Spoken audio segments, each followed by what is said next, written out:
Ils dorment le cœur tranquille, pendant que la souffrance du peuple remplit les rues silencieuses. Ils rient à huis clos, tandis que la faim ronge les entrailles des enfants. Ils siègent sur des trônes usurpés, pendant que les pauvres vendent leur dignité pour un morceau de pain.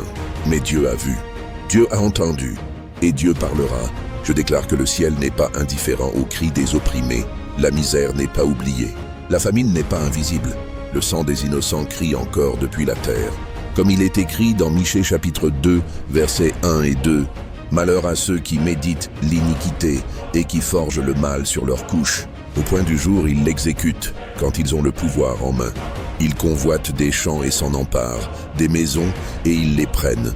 Ils oppriment le maître et sa maison, l'homme et son héritage. Ce n'est pas une parabole, c'est ce que vivent des nations entières. Ce n'est pas une vieille prophétie, c'est l'actualité spirituelle des peuples écrasés sous des systèmes corrompus. Mais je proclame aujourd'hui que le temps de Dieu approche. Et comme le dit Habacuc chapitre 2 verset 3, car c'est une prophétie dont le temps est déjà fixé. Elle marche vers son terme, et elle ne mentira pas. Si elle tarde, attende-la, car elle s'accomplira certainement.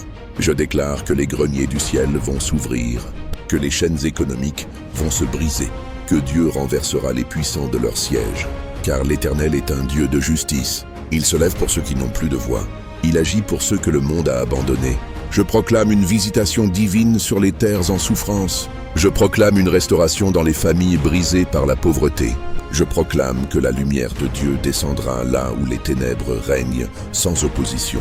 Reste debout, reste dans la foi, car le temps de la délivrance approche. Et si ton esprit a été réveillé par cette parole, abonne-toi, partage et proclame à haute voix.